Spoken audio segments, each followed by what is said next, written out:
We are live. Welcome back, ladies and gentlemen. I am your host, Blake Ruffino. This is Are You Serious Sports. We hope that you guys are making it a good one. We know that we are as well. Huge show in store for you tonight's Ruffino's Rant.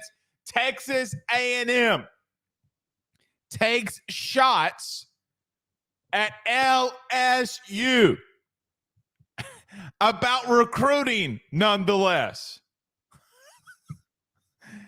A&M has the audacity and the balls to come out here and start talking crap about recruiting.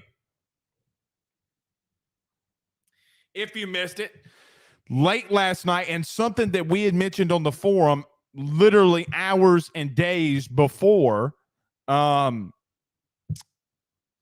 Rogers, the four-star cornerback from the state of Texas, decommitted from Texas A&M. We had been giving you a little bit of tidbits about things that were rumbling around his recruitment. And late last night, around 10:50 p.m. Central Time, Bravion Rogers, a top 40 player in the country, decommitted from Texas A&M, and now seems as if he is trending towards your Tigers.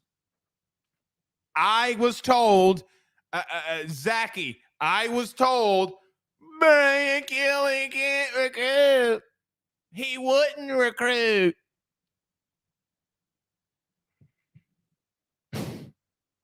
Do you know how absolutely idiotic that sounds? So we'll get into that. We'll do a recruiting update. Bravion Rogers will be on the forefront. Kylan Jackson, Saturday, will be going late tomorrow. So newsflash, mark your calendars. We will not be going live at 7 tomorrow. We will be going live immediately following the commitment of Ricky Collins. So as soon as he commits, as soon as he puts on that hat, boom, we're live. Or makes the edit, whatever he's going to do, boom, we are live. So Ricky Collins, the four-star quarterback from Baton Rouge, Woodlawn, Louisiana, is going to be making his commitment tomorrow at 7, and we'll be following that right after. LSU practice update, day 6. We were not out there today for practice, but I did and was able to get some tidbits about today. We will share those with you. We will be out there Thursday for the scrimmage. So really looking forward to seeing the guys live and in action in more of a game form and a game film type of scenario. So I'm really, really, really looking forward to that. Legitimately looking forward to that. Brad Logan. So we'll go around your SEC. Around your SEC. Brad Logan from 247 Ole Miss is going to be joining us. He's also part of the Believe Podcast Network, and it's obviously who we are part of as well. So we'll also break down Ole Miss. How is Lane Kiffin doing? What does that offense look like now that Matt Corral is not there any longer? How does Zach Evans look, the new running back that they have in Oxford as well? A one-time really high LSU recruit or potential recruit is now made his way from TCU to Ole Miss. We'll ask him about those questions as well. And I forgot to do this yesterday. Y'all forgot to remind me. We got Zach. Remind me. We have to get to a Saints camp update at the end of the show. So we'll talk a little Saints at the end as well. So very much a lot to talk about here tonight. Looking forward to all of it. Stephen Fry. I said this the other day, and I forgot to text Stephen, by the way. His brother's company, him and his brother's company, is a part of the AYS Nation. So be looking out. We're going to be dropping that tomorrow in the show, and we're going to be dropping that in the commercial. So welcome aboard to the Fry family and the Fry business as they have become partners of AYS. I will give you all of the contact information later tonight and tomorrow. If you need some work, they can get it done for you. So welcome, my brother. I appreciate you joining our team, and we'll be running all of that stuff soon. We just had some hiccups on adding the commercial here tonight. So we're really, really excited to have them joining us here on AYS. All right, let's get to a couple comments, though, before we get started. As always, Bravion had one bowl of pastelaia and it changed his life. I believe that. I believe that. Kid's a freak show, man. I don't care that he's not 6 foot. I don't care that he's 5'10". Kid is a baller. And look, man, you got to give a lot of credit to Robert Steeples, and you got to give a lot of credit to Sherman Wilson, man. Sherman Wilson and Robert Steeples have put a lot of work into Bravion Rogers, and he has been decommitted, and it is trending well for LSU at the current moment. So we'll see. Kenny says LSU is a top 10 in recruiting. Texas A&M is at 30. Yeah, well, they were number 1 last year. Don't mistake that now, Kenny. Stuart West, who got him a MILF shirt, man, I love football, says, all right, now help me make it through this high school volleyball game with a camp update. We will do that, my friend. We will do that. Steve Bain says, and I shared it. Let's get this thing started, y'all. Absolutely. Doug Nose says, looks like BK and Cooks have begun their assault out there in Texas. I agree with that wholeheartedly. Again, don't sleep on Sherman Wilson, man. Don't sleep on this recruiting staff. I try to tell you, this recruiting staff that they have in that building is lethal. Lethal. They're better than anything that Ed Orgeron had. It's not a shot at guys like David Bowen and others. Legitimately, night and day better than what Orgeron accomplished and had on his staff even a season ago or at any time from a recruiting staff. So give Brian Kelly a lot of credit and kudos there. Jason Brumfield also says Bravion asked A&M if they could add a roast beef po' boy in an NIL deal, and they couldn't match it. There you go. Now we know the truth. I'll mess up a roast beef po' boy, man. I'm just telling you. I am a roast beef po' boy fanatic.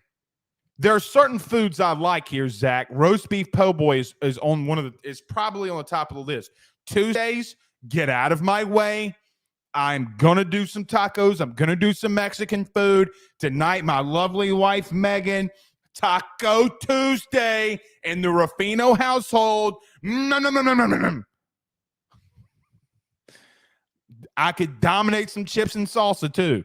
If my belly hasn't told you that enough, I will dominate some chips and salsa. All right, one more, then we're going to get started. Ryan says, talking about the male yellers, the cheerleaders at Texas A&M. Yeah, we're going to tee off on them on the Rufino's rants. I think it's hilarious. Saying LSU's doing suspicious stuff. Shut the hell up. But we'll get into that. All right, so let's do it. Let's get this thing started, y'all. Everybody do us a favor. So many of you are watching us live on Facebook right now. Stop, collaborate, and listen. Hit the like button. Hit the share. Literally, last night's episode had 4,000 people watching, 30-minute watch time. I know you're listening to me talk right now. Stop. Hit that like button. Hit the share. Share to all those social media groups. We greatly appreciate you doing that. If you're listening to us on YouTube, like, subscribe, notification bell. There's about 150 of you watching us live there from YouTube. Only 41 likes. So hit the like button there. It helps us out with that algorithm. If you're listening to us on XM Radio or you're listening to us on the audio podcast platform, like, review, subscribe, all that great stuff. And as I mentioned earlier, guys, we have so many people who are subscribing to the AYS message board. AYSSnetwork.com. I'm putting a lot of stuff that I'm hearing around LSU inside the forum. You're going to want to subscribe. I'm going to be giving updates live from the scrimmage, a lot of tidbits that I see that's out there. So you're going to want to subscribe today. Again, AYSSnetwork.com/forum. All right, Zach, let's pay these bills, and then we'll get started. None better than our good friends over at GM Varno & Sons and betonline.ag. We'll be back in a minute 30. We got a lot to discuss. BetOnline is the fastest and easiest way for you to wager on all of your favorite sports, contests, events with the first-to-market odds and lines. Find reviews for all the news for each league, including Major League Baseball, NFL, NBA, NHL, combat sports, college sports, esports, and even golf. BetOnline continues to be the top online resource for all of your sports information for live in-game betting, props, and futures. Head on over to BetOnline today and use your mobile device to join and make your first sports bet. Use our promo code BELIEVE50, that's BELIEVE50, BLEAV 50, to receive your 50% off welcome bonus on your first deposit. That's betonline.ag, betonline.ag. With over 65 years of experience, nobody is better equipped to service in your vehicle than GM Varnado & Sons. RV repair, big rig overhauls, motorhome chassis, routine maintenance, tire rotations, tire sales. No job is too big or too small over at GM. If you break down on the side of the road in the greater Baton Rouge area, they will come and get you. And the best thing about that is that they can come and get you, and then they can bring your vehicle back to their shop and start the repairs right then. Again, GM Varnado & Sons. Go see them over at 2500 Fuller Boulevard. Give them a call at 225-664-9992. 225-664-9992. Tell them your good friend Blake Ruffino sent you on by. Yes. Rick Cloetti. You can put that up, though, Zach. Leave it up there for a minute. But Rick, he told me how to say his name, and I already forgot. So, Rick, for right now, I'm going to just call you Rick. LSU Rick. I like that. LSU Rick. But he says, Anthony Bradford alert. He's a beast, folks. I want to hear what you saw today, Blake. I was not out there today. We only had player interviews. But he continues to turn heads, guys. He continues to turn heads. The team will have off tomorrow of a rest day after 6 strong days of going out there and practice. I think Anthony Bradford is one of those young men who is starting to turn heads, and I think will be your starting right tackle because nobody else is standing up and taking that position like Anthony Bradford. Kudos to the young man. You could tell that he worked hard this offseason, coming back 35 pounds lighter. You got to give him a lot of credit. A lot of people question his want to, and he showed this offseason that this is his money year. And if he has a big season, I really anticipate him to be drafted and go into the NFL. So shout out to Anthony Bradford. I thought that he's done a lot of good things. Trey Guy says, good evening, Blake. Let the rant begin. And Brandon Reese says, I guess Texas A&M or ATM ran out of money. So let's start there. And I see a lot of people throwing this in there. Chris English said homemade taco pizza tonight. And Zach said something about taco soup with cornbread. Guys, do y'all put cornbread in taco soup? Zach, as a fat man, let me tell you what you put in taco soup. Fritos.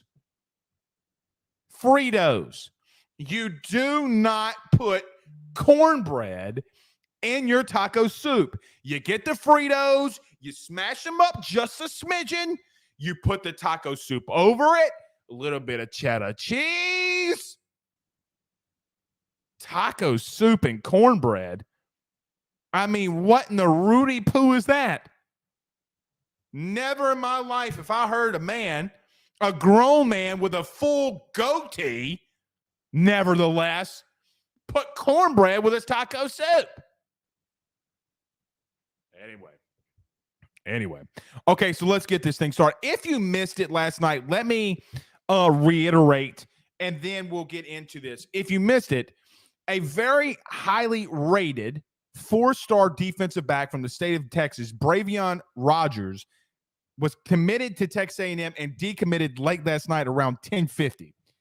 This has been trending maybe over the last couple of weeks, and it was a very, very strong rumor, and it wasn't a rumor now. It obviously happened that he was going to be decommitting from Texas A&M, and LSU was taking big leaps here. There's a lot of things that we can break up here, and there's 3 big, massive pillars that I want to hit on with Bravion Rogers decommitting and LSU coming to the forefront.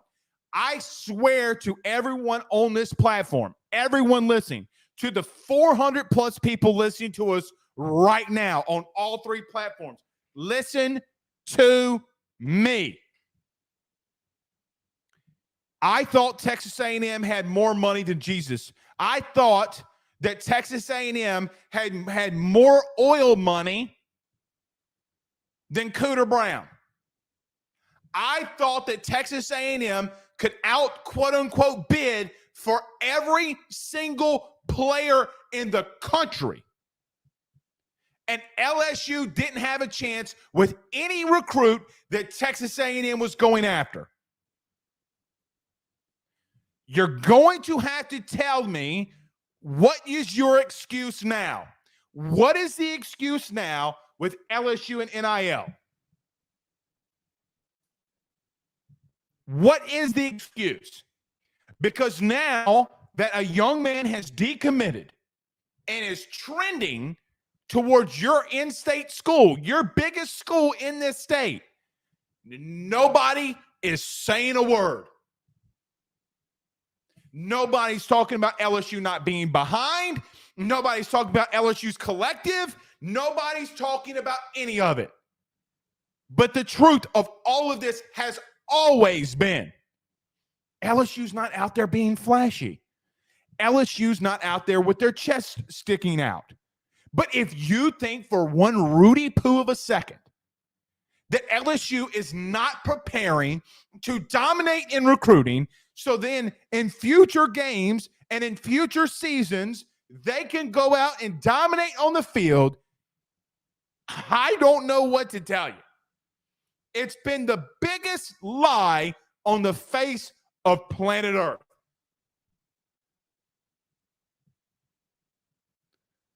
I guess that again across three three big sports, whether it be women's basketball, whether it be LSU baseball, whether it be LSU football, I guess that we have some of, if not the biggest and most elite recruiters in the country. Yeah, I guess I'm just going crazy. That's number one. I really want to know the excuses. Number two, the buzz around Texas A&M today is LSU's doing something suspicious. Everyone's talking about it. LSU it's really suspicious, Zach. We know LSU likes to take that Bayou money and cheat. Pot meet kettle. Kettle meet pot. It is the most hypocritical thing I think that I've ever heard when you have the Texas A&M media and fan base saying that LSU is doing something suspicious, but then I go on 247, on 3, whatever the recruiting service is out there, and A&M had the number 1 overall class and technically the highest rated recruiting class of all time, but yet LSU's the one out here doing something suspicious. They can do it just like you can. Just like you can. Bravion Rogers is the tip of the iceberg of what LSU is attempting to accomplish. I've said this over and over again. If LSU is able to get, let's say they do get a commitment and signee from Bravion Rogers, Zalance Hurd, Ricky Collins tomorrow, Kylan Jackson Saturday, Kai Preem, and God bless it, but for the love of everything, 5-star tight end, defensive end, athlete, whatever you want to play him, Nicholas Harbor sits really well with LSU. A man that just is 230 pounds and running a 10-2-1 100-meter dash.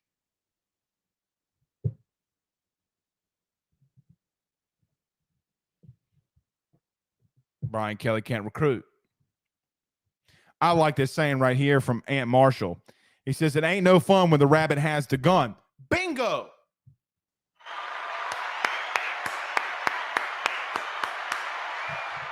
It ain't no fun when the rabbit got the gun. Those are the two biggest things. A&M fans, you got to win something to start talking crap. Oh, we went 9-1 or 8-1 a couple seasons ago. Sounds good. Means nothing. You going 9-1 a couple seasons ago doesn't mean anything right now. What happens is when teams like Clemson, Alabama, LSU, Ohio State, hell, I'll even throw Notre Dame in there, that either win national titles in the last 20 years or consistently get to the playoffs, they're on a different tier and level than you are. LSU's in that tier. Hell, I'll even put Georgia in that tier. You're not there. You could be in tier 2. I can make an argument you're in tier 3. Because for the life of it, Jimbo still has to win 10 games to do what Ed Orgeron did in his tenure at LSU in the same time frame. He has to win more than – he's got to go win a natty and go undefeated. Jimbo does to tie Orgeron. It's not going to happen. It's not going to happen. LSU doing something suspicious. Look in the mirror. And when you're doing that, take off that god-awful uniform that you wear in the maybe in the AYS After Dark, I will say what it looks like to me. But you go in a stadium, it's not cool. You're not cool in what you do, and you call out LSU for being suspicious. What's suspicious is that high top fade that you got with that pale ass skin you got, saying, "Go Aggies!"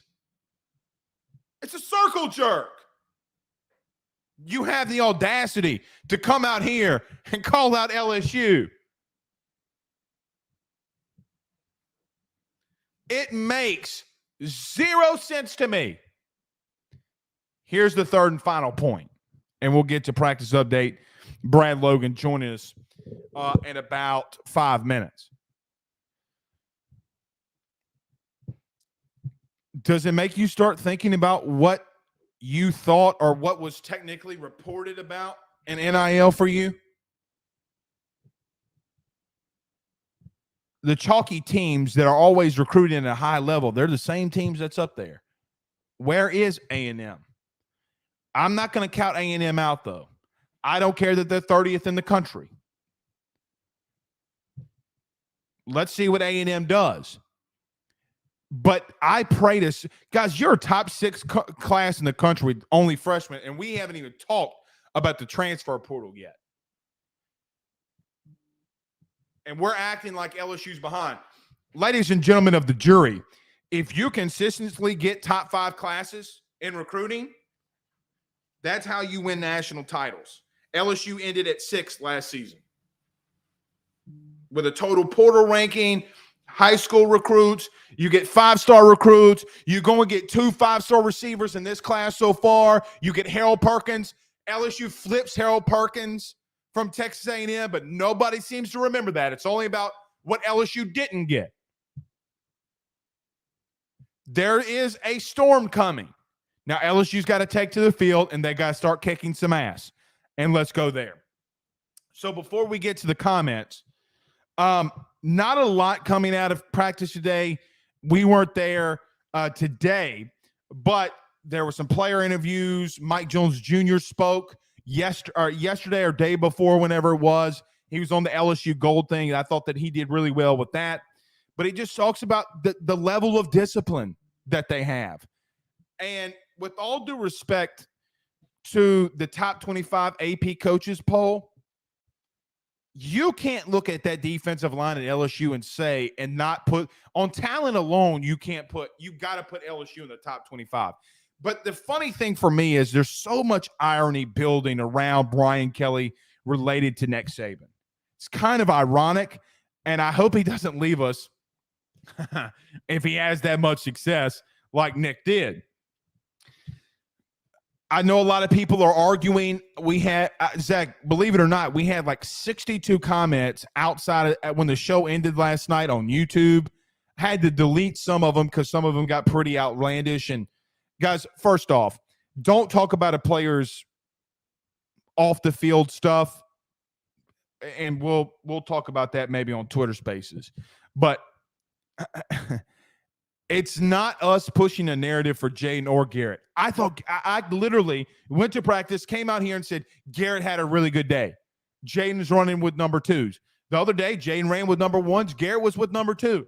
I don't know. Like, we're not pushing a narrative. I swear to God, I'm not pushing for either one of those individuals. But to say Miles Brennan's the dude and Garrett Musmeyer is running with ones, guys, we have the film and video to back it up. We have video of Mike Denbrock calling for the first team offense, and Jane Daniels was the first quarterback. So go with it as you will. Go with it as you will.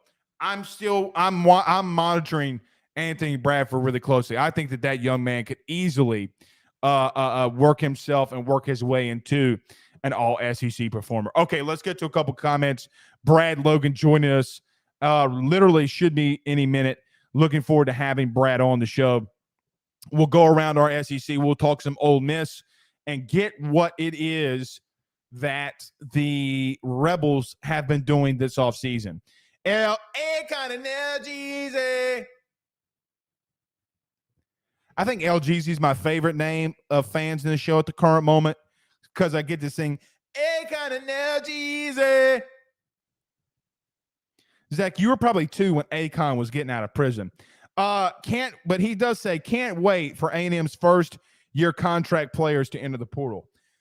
There's rumblings and rumors out there about that some of the guys are dissatisfied about the payment plan that they were probably promised. Man, when you make promises you can't keep. Holden Lee says, you seen that new NIL deal from SMU that's pretty impressive. Yeah, I saw that. It was like 30-something thousand a year. It's pretty impressive, man. 30,000 times 85 players a year. It's a lot. Keaton says, can't wait to hear the stats from Thursday's scrimmage. I can't either. We'll try to get and at least as accurate as we can and get the stats as we can throughout the dude. I do this literally all season. I go to Office Depot and I buy like 45 legal pads because I'll go through all of them during the season. That's how much shit I write down. It's unhealthy. My wife probably makes fun of me for doing it, but I take as much notes as I can about the opposing teams, LSU practices, stuff like that. It's yeah. Chili Vic on YouTube says, #tell Blake. Billy Lucci had the nerve to say something is going on in Baton Rouge because the last 2 years LSU was 500, but he didn't mention LSU hadn't had a losing season since 2000. They went 7-5 and 8-4, and they had the number 1 overall class in the country, the best rated class of all time. Nick Saban couldn't pull off what A&M did, and Lucci has and I'm talking about Lucci as well. And I've offered Billy to come on this show and debate it. I like Billy.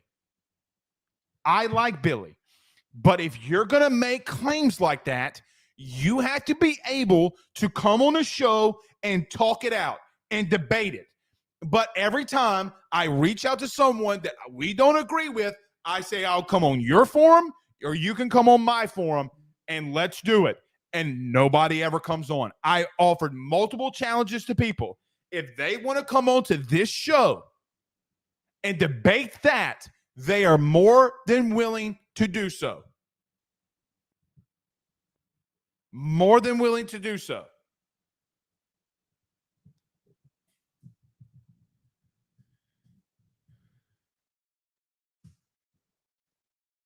But I'm not playing those. I'm not playing those games. Zach said that's like a child getting spanked.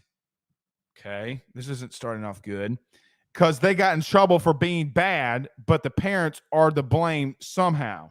Okay, bad baby. Zach, were you doing this during the whole thing?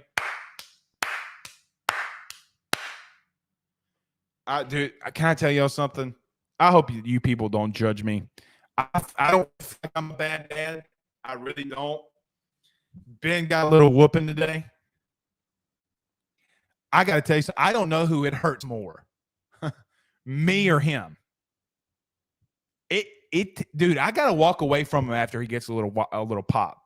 Because I start tearing up, man. I'm a big ass teddy bear is all I am. And he runs to Megan. He runs to my wife and goes, Daddy hit me. And then he keeps hitting me because we're getting onto him. And he hits me and goes, you don't do that. So I popped him again. And he runs up to Megan. Daddy hit me again. And then he'll run it. And then what's so wild is 2 minutes later, he'll act like absolutely nothing happened. So weird. But it breaks my heart up. Tears me alive, man. Then he does this. He does his sweet eyes. Oh, bro. Can't handle it. Can't handle it. C. King says the problem with Miles Brennan is his fan club makes him out to be the next great thing when he simply hasn't shown that yet. Maybe it is a fan buzz thing. Maybe it is. I think media has some things to do with it too. Blaine Smith says, looking forward to a focused and hungry LSU team. I agree. I'll text to Brad Logan. He's supposed to be coming on here shortly. He said he was going on at 7:30. We'll see. And if not, if he doesn't come on, we'll adjust. No big deal. We'll just continue to roll on. Let's get to this one. Keaton says Emory, which Emory, is getting his handoffs from Brennan primarily. No, he's not.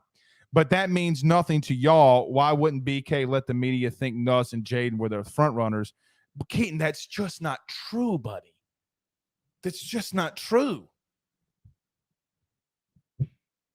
I guess us going out there means nothing.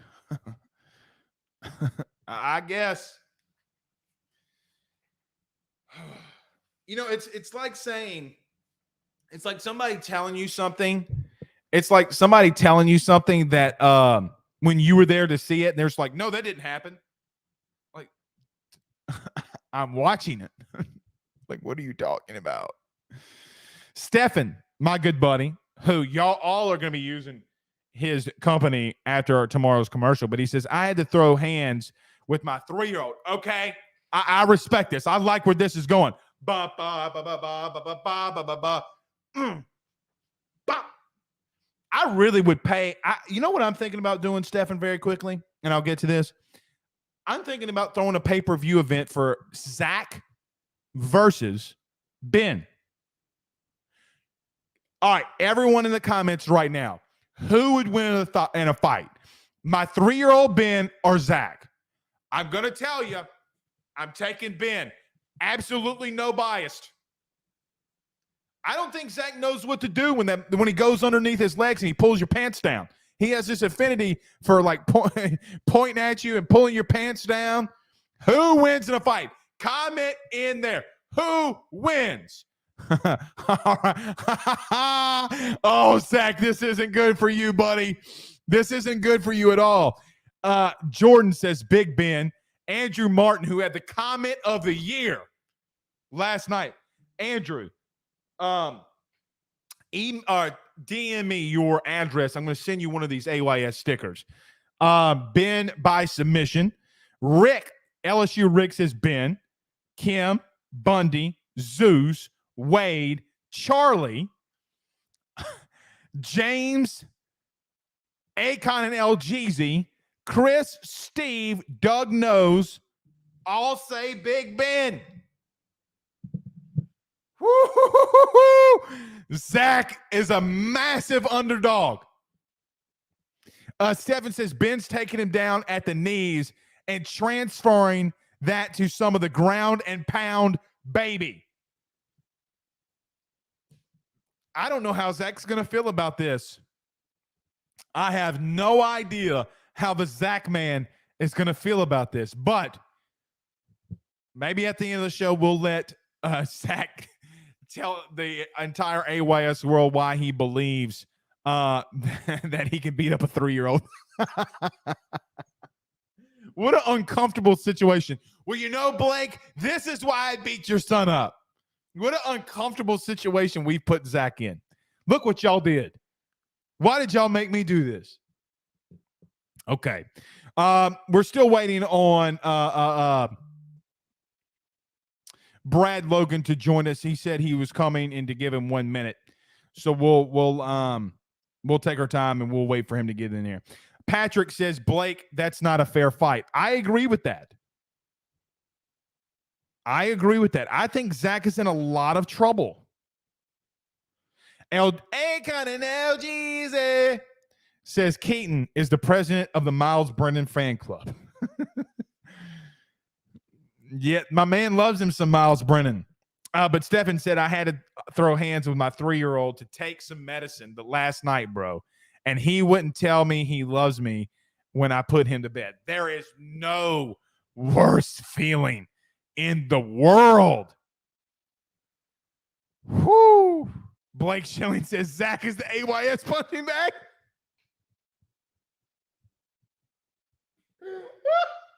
It's true. I give Zach such a hard time. He's a champ about it, though, man. He's a champ at it. But, Zach, yes or no, since I made the comment that you know more about what's going on with AYS than anybody, has your DMs been exploding? Because when we get something, especially in recruiting, I tell Zach makes the edit for Tigers Avenue and for us. And I imagine since I made that statement, my man's DMs are blowing up. But if you're a lady and you're single, my man is a bachelor, hit up the DMs, let him know. He does have a good goatee, ladies. I've seen him use conditioner. It is insane. All right, let's do this, though.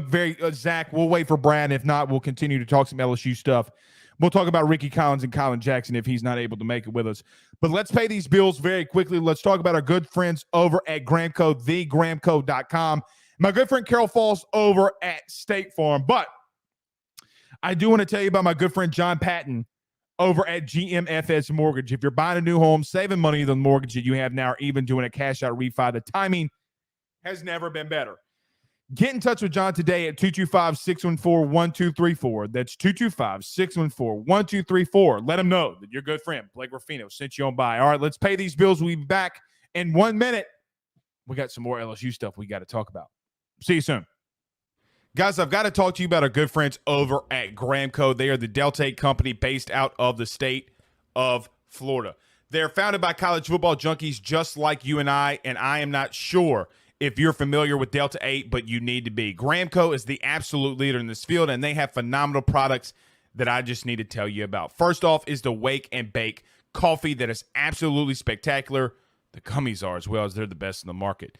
So go to thegramco.com right now and use the promo code AYS25. That's thegramco.com, AYS25 promo code to get 25% off of your order. Jump on this fast as it is perfect for holidays, anniversaries, and everyday use. Gramco is hemp-derived and completely legal inside of the state of Louisiana. No medical card is needed, and shipping is very discreet. You must be 21 years older to order. Again, that's thegramco.com. Use that promo code AYS25. Guys, you might know my good friend Carol Falls and all the great service that he provides over at State Farm. He is your good neighbor after all. But did you know State Farm has surprisingly great rates as well? Along with the great neighbor service, State Farm agent Carol Falls has surprisingly great rates for everyone inside the state of Louisiana. So call him today at 985-395-4300, 985-395-4300 for all of those surprisingly great rates on auto, home, and life insurance needs. Like a good neighbor, State Farm is there, and individual premiums will vary by customer. All applicants subject to the State Farm underwriting requirements. All right, we do have Brad Logan joining us. Brad covers the Ole Miss Rebels for 247. He's also a part of our Believe podcast network with us. Brad, what's going on, my man? How are we doing tonight? I'm doing well. It took a little bit to get on tonight, but I'm here, Blake, and I appreciate you having me on. No problem, man. Thank you for joining us and looking forward to talking to you. So, Brad, we've been doing around your ACC, AYS, and we're looking to go into and talk about Ole Miss. I mean, camp has started. We saw. I listened to Lane Kiffin today, and he had some very choice words again today. I guess holistically everything going for Ole Miss, and how does everything look with camp starting?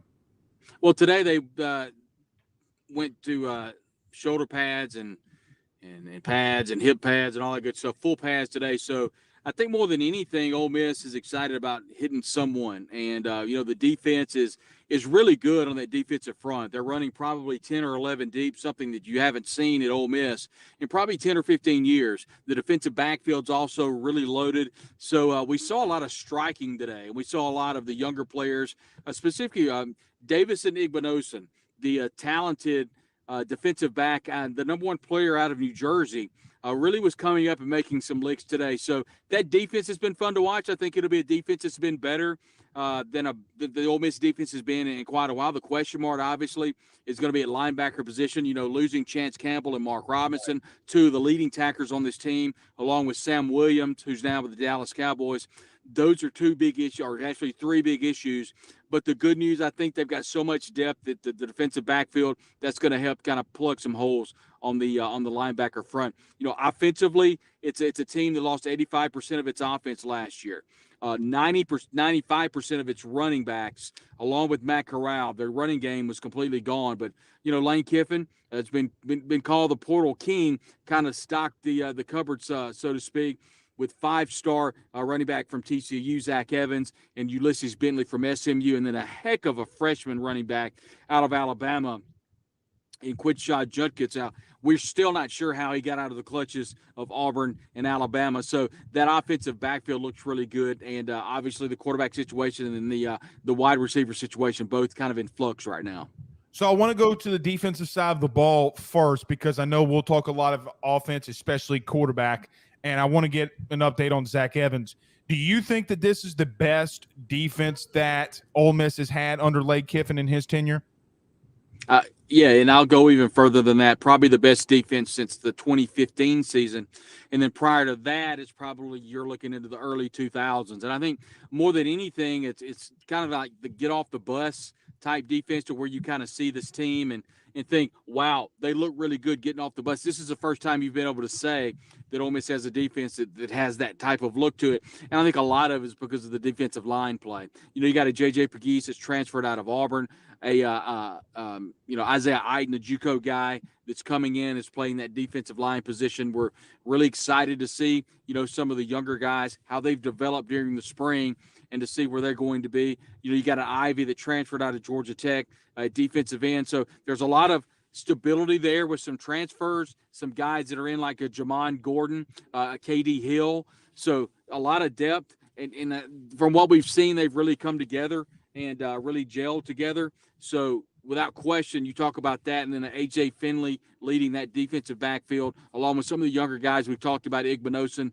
earlier, and it just really sets up to where you think this may be a really cohesive unit. And remember, DJ Durkin, the defensive coordinator, is now over at Texas A&M. You've got Chris Partridge, who he was a co-defensive coordinator last year, but I'll be honest with you, Blake, he did not call any plays. But what we've seen, he's become much more of a vocal leader. And I'll be honest, from what we've seen, from our vantage point, from the media standpoint, he's called some really good scrimmages so far that we've seen. And he's taken, what we can tell, is taking some more chances maybe than Durkin did. That's interesting. And I think that Lane even kind of has hinted at, and Brad, I could be wrong here, but just listening to him today, he's kind of cautiously optimistic about the defense, and you could kind of tell. So that's interesting to find out, because they do have a lot more depth than they've had in a couple seasons past. But I know that a lot of our time, Brad, will be spent on the offense. But I do got to ask, who's going to be QB1 week one? Well, it's a good question. And Lane hasn't intimated one way or the other. I'll say this, Blake.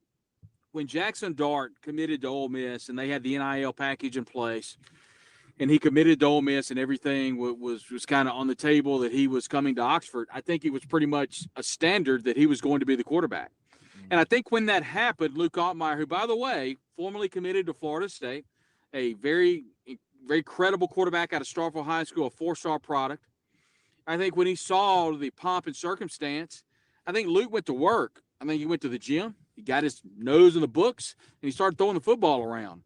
And oh, by the way, Luke Altmaier's a really good quarterback. And so I tell Ole Miss people that if Luke Altmaier is the quarterback for Troy, that's no indictment on Jackson Dart. That's no indictment on how Jackson Dart has progressed with this offensive line, who, by the way, I think is going to be the most, senior laden, the best offensive line this team has seen probably in the last 15 years. So whoever wins this job is going to have a nice backing from an offensive line standpoint. But I think right now Luke Altmaier is a better quarterback for Ole Miss. Now, a lot of that is because he's been in the system longer. But quite frankly, Blake, I think a lot of that is because he's just playing better. He's making good throws. But I think what we've seen, we've been able to see all the practices. I mean, Lane Kiffin's been very liberal with opening it up to the media. So we've been able to see both these quarterbacks. And Jackson Dart's getting better each and every practice. So if he gets ahead of Luke Altmaier, so be it. But right now, this is Luke Altmaier's team. They're splitting reps with the ones, but I think he's playing a little bit better. Brad, I've been telling all the LSU fans a lot what you just said, right? When you have two quarterbacks that are battling out, one day it's this guy, the next day it's not, right? And so I agree with you. It's always interchanging. And it's interesting to see. So Lane does replace both coordinators, but I don't think he's going to be worried about offense. Has anything stood out, like maybe some new language or verbiage, maybe communication wasn't as crisp maybe a year ago, or is it just all things are hitting on cylinders because it's still kind of Lane's offense on that side of the ball? I think one thing that we've all noticed is that Lane feels more comfortable this year. Okay. I will say this. That's not a good thing. Well, that's not a good thing for other teams, I should say. Yeah, and the thing about it is Blake, that it felt like that Lane was hinting at every job that was open last year. I mean, there's no doubt. And, he wanted the Oregon job. He wanted the Miami job. And one thing that we've seen is that he's been a little more stable here in Oxford. I think he realizes that, athletic director Keith Carter is a great dude to work for. He understands that he can go to Boca anytime he wants on a private jet. He understands that his children are in school at Oxford now. Mm-hmm. He's got a dog named Juice that everybody enjoys following on Twitter. Right. Look, does Lane Kiffin take the next job next year? I mean, who do I, maybe so. But what I do know is that he feels more comfortable. It's definitely a different environment at practice. It just feels more.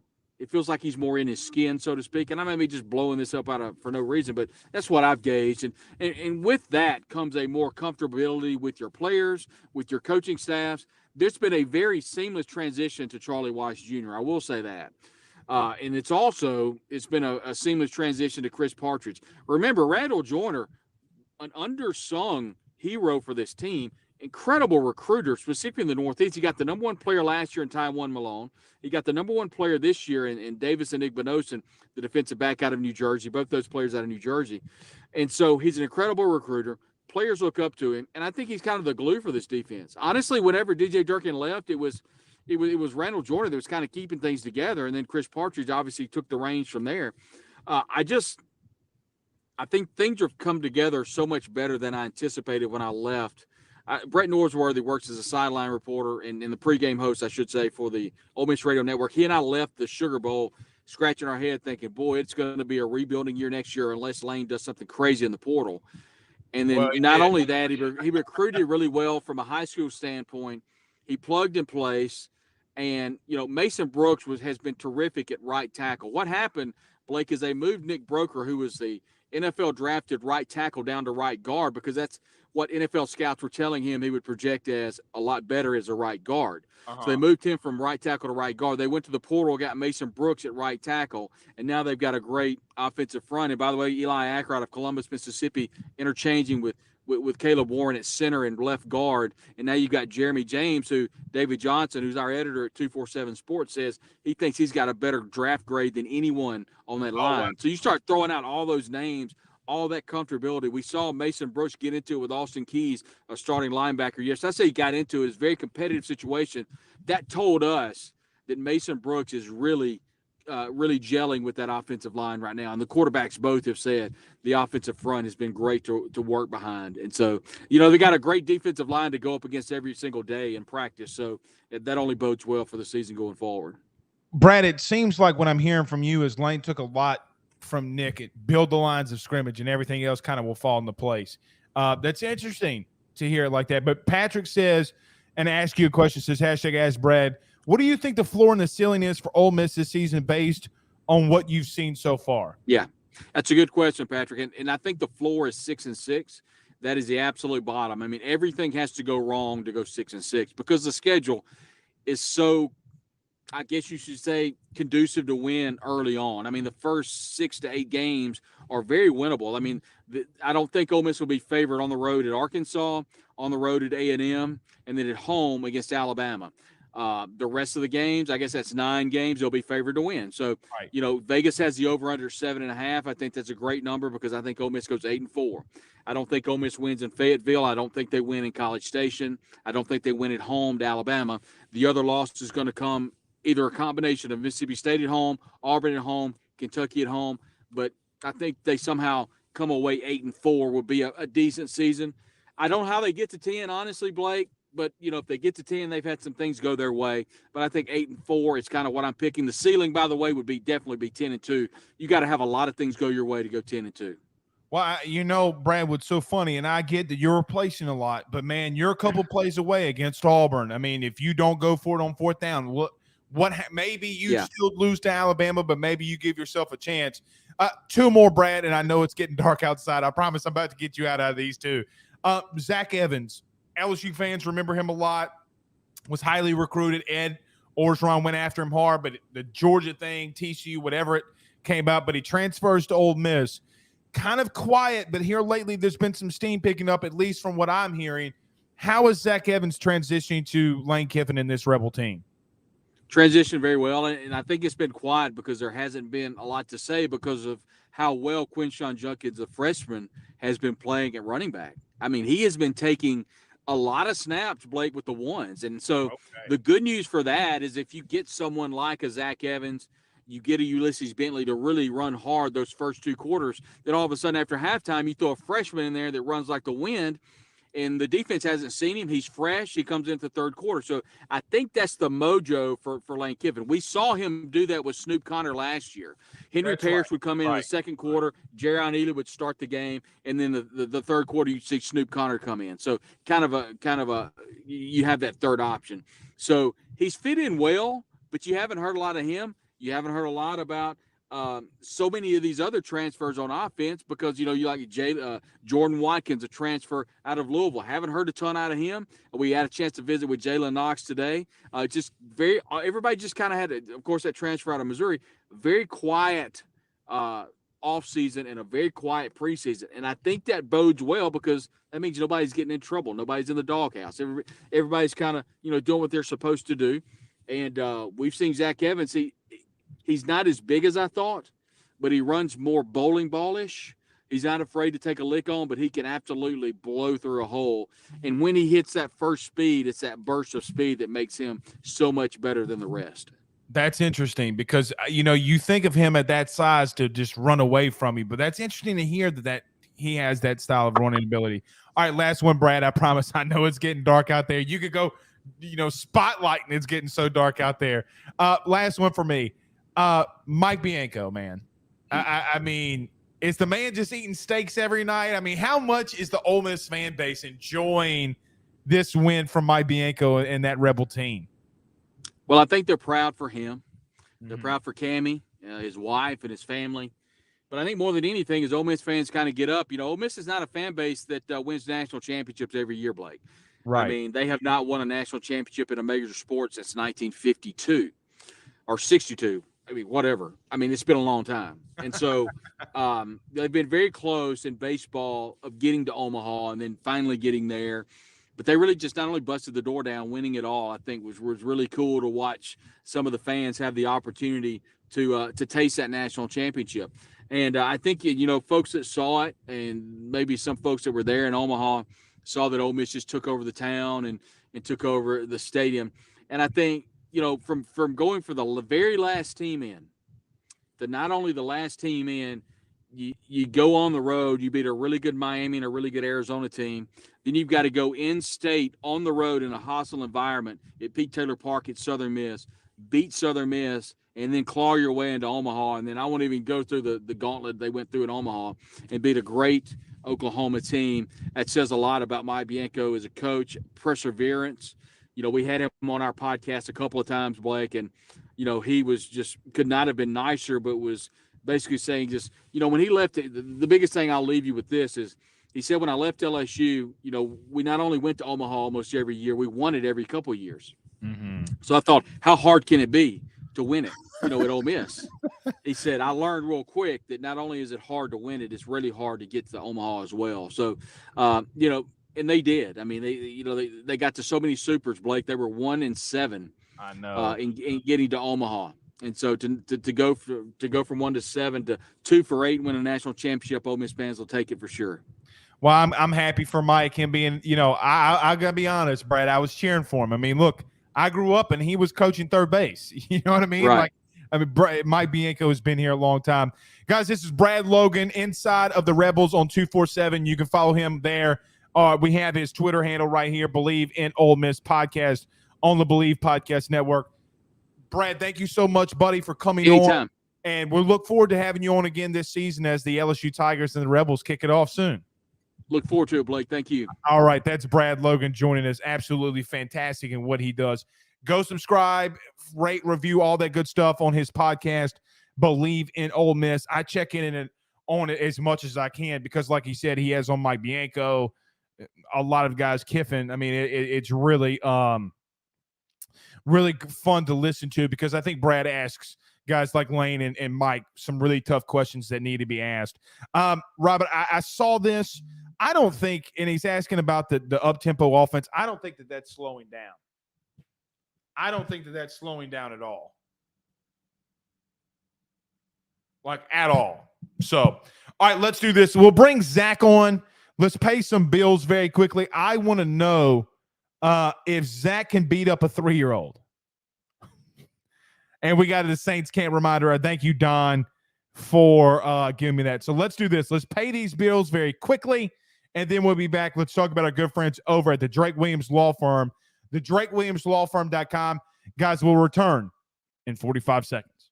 By the Drake Williams Law Firm, DrakeWilliamsLawFirm.com. Whether you've been injured in an accident, you're preparing for a future with your estate planning, you're getting ready to close in on a real estate deal, or you're about to welcome a new addition through adoption into your family, or you're facing criminal charges, you need very experienced attorneys, and that is what the Drake Williams Law Firm will be able to do for you in navigating the legal system. The door to their cozy office in historic downtown Ponchatoula has been open since 1981.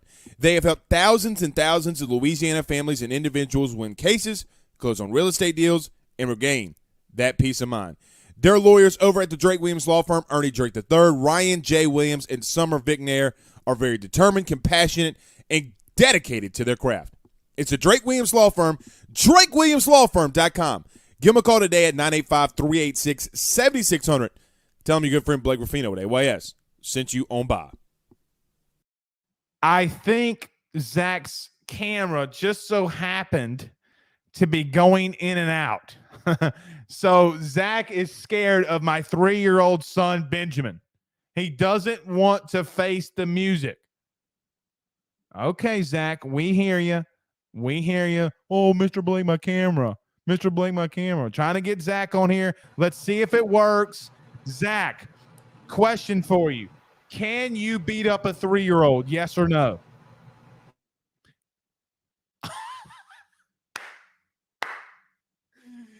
Oh, God, his camera froze again. Look at him. Look at him. His camera froze. He must have Spectrum internet. So, look, I want to get to the Saints camp update very quickly. Like literally within a minute, and then we'll get on out of here.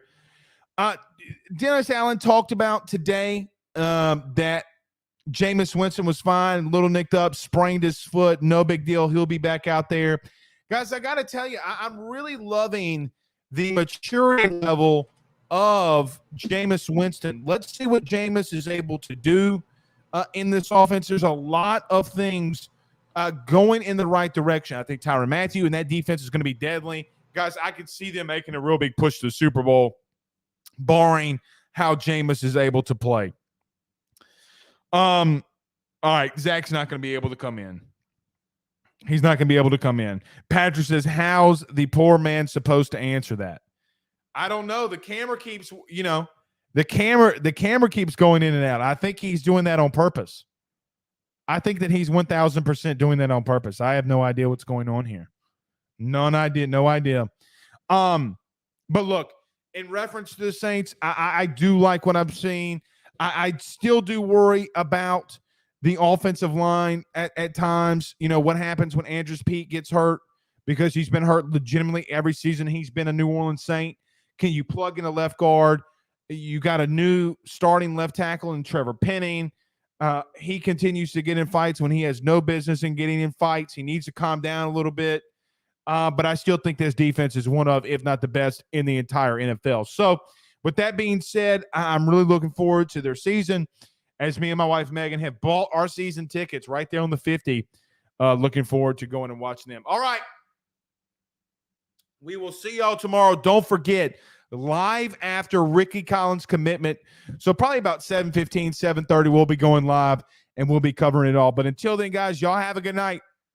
Peace out, Girl Scouts.